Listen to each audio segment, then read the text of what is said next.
Doctor विवेक, कोलकाता से। राधे राधे महाराज जी। महाराज जी, सफलता धन प्रतिष्ठा से प्रेरित इस दुनिया में ऐसा क्यों है कि जिसके पास सब कुछ है वो अक्सर आंतरिक अशांति से जूझते हैं, जबकि जिसके पास न्यूनतम साधन है वो आनंद। क्योंकि जितना विषय होगा उतना चिंतन भ्रष्ट होगा।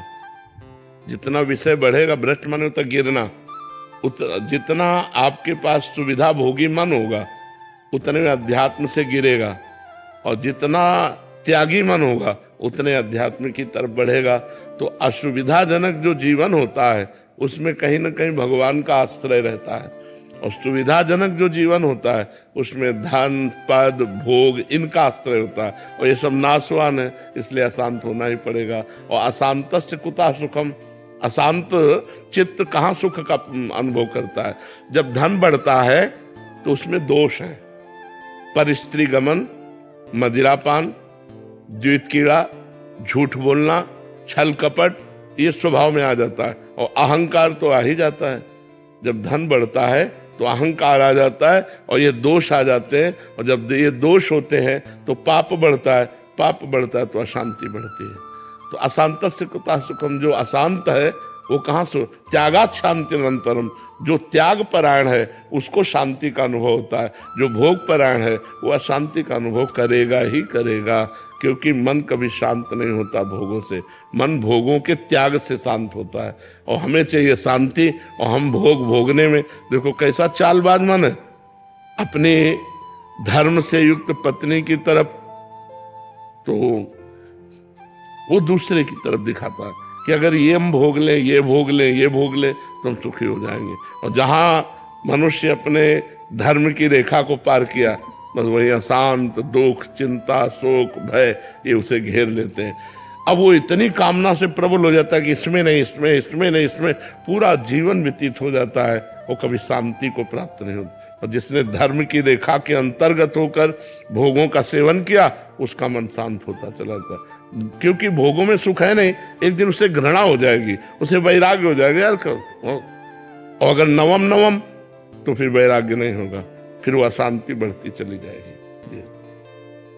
प्रिंस कुमार जी ये पूछ रहे हैं कि महाराज जी, आप कहते हैं कि सफलता भगवत प्राप्ति है, असली सफलता, पर दुनिया बाहरी जिसके पास ज्यादा पैसा है उसे ही सफल मानती है। महाराज जी क्या सफल है, मैं बताओ क्या सफल है, क्या सफल है?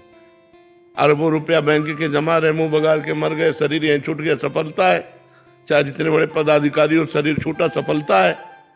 परिणाम में सफलता मानी जाए जिसे, उसे सफलता कहते हैं। तो परिणाम में बताओ क्या सफलता है धनी पुरुष की? महाराज जैसे बाहरी दुनिया हो तो इज्जत जैसे देखते हैं, मैं तो बाहरी दुनिया तो माया, माया सफलता की भगवान सफलता है? मैं तो देखता हूँ आपको तो भगवान ही सफलता है। हाँ, अंतर का हृदय शीतल है तो बच्चा सफलता ही सफलता है, और अंदर हृदय शांति को प्राप्त नहीं। जैसा इन्होंने भैया ने प्रश्न किया कि सब भोग है लेकिन अशांत है, सही प्रश्न किया। अगर परमात्मा ज्ञान नहीं है, परमात्मा से प्रेम नहीं है, नाम जप नहीं है, धर्म नहीं है, तो वो कोई भी हो कभी भी सुखी नहीं रह सकता। महाराज ययाति ने अपनी जवानी भोगी, अपने पुत्र की 1000 वर्ष जवानी भोगी, तब उन्होंने लिखा कि एक पुरुष को जो भगवान से विमुख है उसे संपूर्ण स्त्रियां, जौ, धान्य, वैभव सब दे दिया जाए तो भी वो कभी तृप्त नहीं हो सकता। ये स्वयं का अनुभव महाराज ययाति ने लिखा श्रीमद् भागवत में। तो इसलिए भोगों में शांति नहीं है, शांति भगवान में है। भगवान को प्राप्त करना ही सफलता है, भगवान का भजन ही सफलता है, ना कि सुख वैभव धन संपत्ति कोई नहीं। जब शरीर ही नहीं जाएगा, आप सोचो, शरीर ही नहीं जाएगा तो फिर हमारी सफलता क्या रही? यहाँ की क्या सफलता रही? ये मकान हमारा नहीं रहेगा, शरीर हमारा नहीं, बैंक बैलेंस हमारा नहीं, पद नहीं, प्रतिष्ठा नहीं, तो क्या मतलब रहा यार? पूरे जीवन हाय हाय करके सब कमाया और कुछ लेके नहीं जा रहे, कुछ लेके नहीं जा रहे।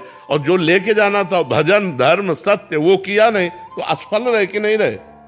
असफल रहे। सफलता तो हो रही कि अब जय जयकार होते हुए शरीर छूटा और भगवान के धाम जा रहा, क्योंकि उसने पुण्य किया, तपस्या की, तीर्थयाटन किया, परोपकार किया, नाम जप किया, दूसरों के लिए प्राण त्याग दिए, जीवन धन्य हो गया। अब ऐसा कहाँ है? अब दूसरों के प्राण ले लेते हैं अपने सुख के लिए, दूसरों का धन छीनना, दूसरों की हिंसा कराना, वो चाहे जैसे धन मिले, भोग मिले। धन भोग सफलता नहीं, ये अपने दिमाग से हटा दो। धन भोग सफलता नहीं है, ज्ञान, भगवान के चरणों का आश्रय, ये सफलता है, यही शांति है।